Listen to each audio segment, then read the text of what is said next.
I mean, you use, the GCU is set up such that you can measure all these temperatures in real time and run pumps and whatnot to control your steam amount. So we were going to do it for this weekend. We didn't get it done. Oh, okay. So it's not that big a deal. It's just, technically it's not that big a deal. It just requires cycles to pay attention to it. But until you had done your heat exchanger work, it wouldn't even be possible. Right. So this is where we've got to for a very compact, full heat exchange system. Oh wait, I didn't explain the last part of it. So the other critical part of this is the engine. The engine actually has about 4 times the amount of waste heat coming out of it as the gas coming out of the gasifier. I should say the exhaust. The exhaust gas coming out of the engine has about 4 times the heat or availability as the gas coming out of the gasifier. That's rather significant. That's our biggest waste heat source. And it's also, helpfully, at a much higher temperature than what's coming out of the gasifier after you've dealt with your air preheating. Okay? It's coming out of the engine in the realm of 700 C. That's very valuable energy. It's not low-grade energy. So the challenge in the architecture here is to line up various waste heats at certain temperatures with appropriate process points in the reactor. You can't take a 700 C heat source and do your drying with it. You'll end up with pyrolysis in a fire. Okay, so you don't want to take any waste heat and put it into any process step. So the challenge in this is getting all these things layered correctly. So, but we use the 700 C for pyrolysis. And 700 C is a wonderful temperature as your feed source to pyrolysis. Okay, so the exhaust out of the engine in the toddy system is being used to run pyrolysis. We have a thing called pyrocoil, which is a double-walled vessel, similar, same basic design and building solution as the drying vessel. We bring exhaust gas into here, circulates around the outside of the fuel on the way into the reactor, and so such that we can fully pyrolysize the fuel and get it up to, it seems, about 500 C before it enters into the area of the combustion. Okay, so instead of all of that pyrolysis happening between 200 C and the combustion temperatures of the base, instead of having that all be a parasitic load on combustion, we can run all of that externally off of the exhaust on the engine. Okay, so this returns us to the situation we had at an updraft, where the updraft, remember, we combusted and we progressively pulled the temperatures out, and the combustion didn't have any drag from these other zones. Well, that's what we have here now. The drying and the pyrolysis have been removed from a drag from combustion, though we can still pull the gas off after reduction and not send that gas itself back up through pyrolysis and drying. Okay, so this reestablishes the correct thermal relationships while still maintaining the better chemical relationships. Okay. The other big win you get here is not only removing the heat from pyrolysis, or that's required to run pyrolysis, but also the character of pyrolysis. In a regular downdraft situation, because pyrolysis is happening passively on top of combustion, you get, in the end, a very narrow little disc of pyrolysis here. It happens really in about an inch or two above the nozzles. And it happens at a very high temperature in a very short period of time, both of which are a problem. The short period of time is a problem in that as you get larger and larger fuel, the time for pyrolysis increases. Biomass is fairly insulative, and once it's been charcoaled, it gets even more insulative. So the heat propagation through the material is rather slow. So you can end up in situations where you haven't fully finished the pyrolysis, and you have the fuel already down past the nozzles and in the area you want to be reducing. Okay, so this is what happens when the fuel sizes get too big. So the time for pyrolysis and to get it fully completed before it's in the hearth is very important. And also the temperature in which it happens is important. Here when we were going through the basics of pyrolysis, the first gases that come off are literally fragments of the raw biomass. But as you increase the temperature in those gases from 200 C up to about 700 C, you start to get recombination happening in those gases, and they go into different forms of tar. Okay, Above 700 C, you're going to start cracking them back down again. You move into the cracking range. And we think, in general, you got to get to 1,000. But the distinction in the different tar types is very important, both in biochar as well as trying to handle them in a gasifier. Tars are usually divided into three categories: primary, secondary, and tertiary. The primary ones are the raw fragments of the biomass. The secondary ones are once you've started to have those in a hot enough environment, they start to recombine, okay, and create a little more complicated forms. And the tertiary ones are higher temperature and further recombination in a manner that's characterized by lots of double carbon bonds. Okay? As they form at higher and higher temperatures, they have more energy to form more higher energy bonds, which in this case are double carbon bonds. Okay? You don't want that? What? That's bad. That's bad, because it's hard to get them back across, or back apart. So once you get these double carbon bonds, things don't like to crack. Okay, so we also call these tertiary tars refractory tars. They're refractory and then they don't like to break. Okay? They also tend to be rather nasty. This is where you get the PAHs, the polycyclic aromatic hydrocarbons. So high temperature pyrolysis creates both a difficult to crack tar as well as a highly carcinogenic tar. So you want to avoid that.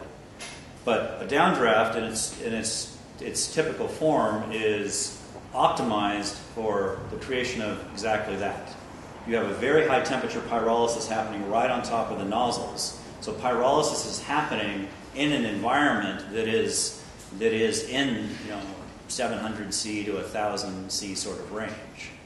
Okay, or it goes all again, it's a continuum, but it's in the immediate proximity of those temperatures. So as immediately it comes out of the fuel, it's in this very high temperature environment. So you get immediate evolution of the tar gases into a tertiary form.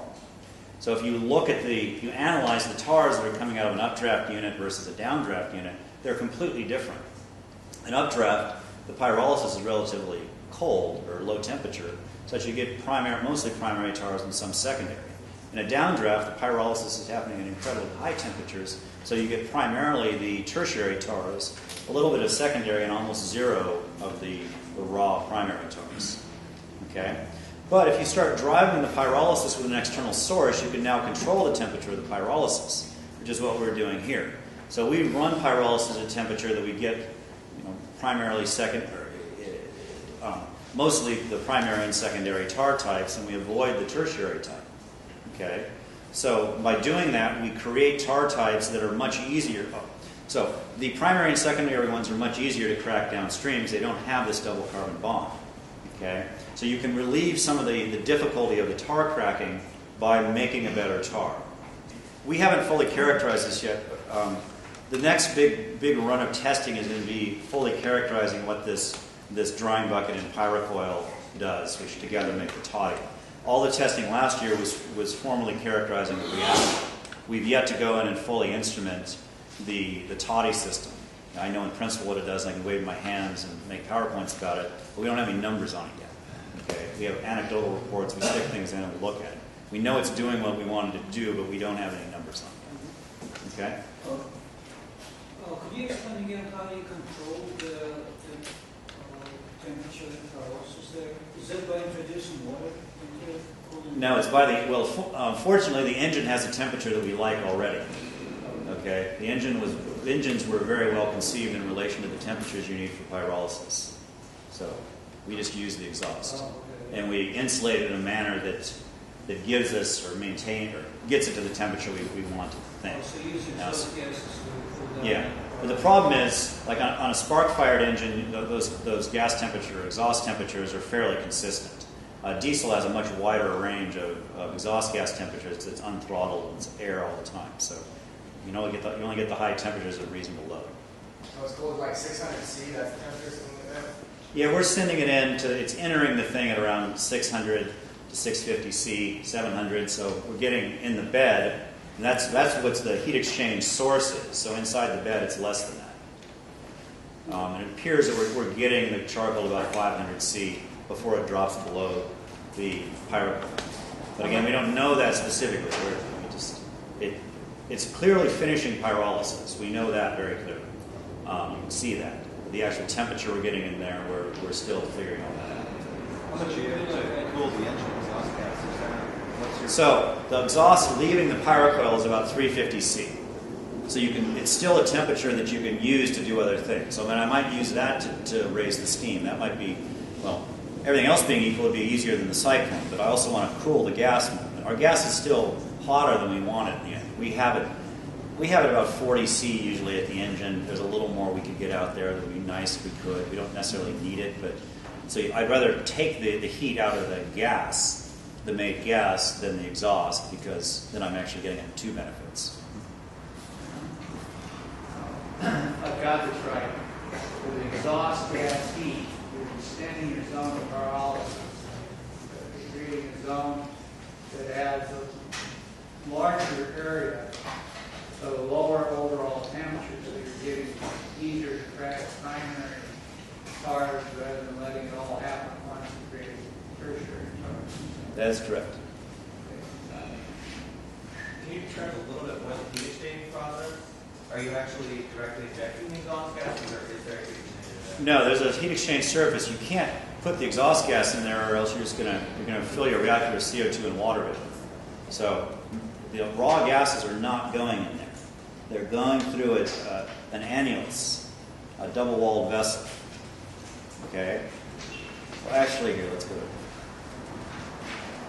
I reordered these and didn't save it, so they've all gone away. Okay, so this is what the pyrocoil looks like in its pieces. It's a double-walled annulus. Fuel's going down the center, and the exhaust gases are going around the outside. So here's your auger where the fuel comes in, passes down through here.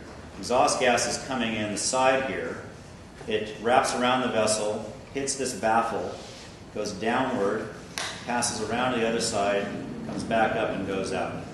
It's not a particularly elaborate or mature path. Since it's only a partial pass over the central tube, but it's enough to do what we want to do. Any sense what the heating times are on that? Given especially the control of the property for 5 minutes? That's what we don't know yet. Is the CO2 really that effective of reducing it? And if we're able to remove the water without reducing the temperature, would that effectively? I'm sorry, what was that again? I'm wondering how effective CO2 is in reducing agent, or if water is the primary reducing agent. The resulting CO and hydrogen have about the same energy content, so you wouldn't choose one or the other over that. But in terms of the actual performance in the engine, the hydrogen is much more valuable because it has this very high flame front, a very fast flame front, so it compensates for the nitrogen. The CO has a good flame front, it's about the same as propane, but since you're trying to compensate for the nitrogen problem, you'd rather have the hydrogen. Yeah, I guess I'm saying instead of using a heat exchanger, if you were able to remove the water from both gases and then use that gas for everything, with that, I was wondering how that. So use the exhaust gas out of the engine Directly. If you could do that, I'm not saying you could. That's really smart. I've never thought of that. You still have the nitrogen dilution problem. Oh, yeah, that's okay. That's why they tried that. Yeah. That's why I didn't do that. Okay. Sorry. The exhaust has a bunch of nitrogen in it. If you had a pure oxygen situation. Yeah, you never had that. Pure oxygen. Okay. So I would rather be injecting the steam, minimizing the amount of combustion, and being able to actively. So there's wanting You would rather if you had a free CO2 source and a free water vapor source, you'd rather use the water because you're going to get more hydrogen. So the problem with the exhaust, it has nitrogen in it. Sorry, I forgot. So if you make the steam just from the 350C leftover exhaust, Oh yeah, and would that satisfy the constraints you're talking about? yeah. Oh. Yeah, how I imagine we do is I've also considered raising it on the cyclone and then passing it through the exhaust on the way into the air intake. And being that we have way more capacity on the air preheating system than we can actually use. I mean, both the heat exchange surface here is very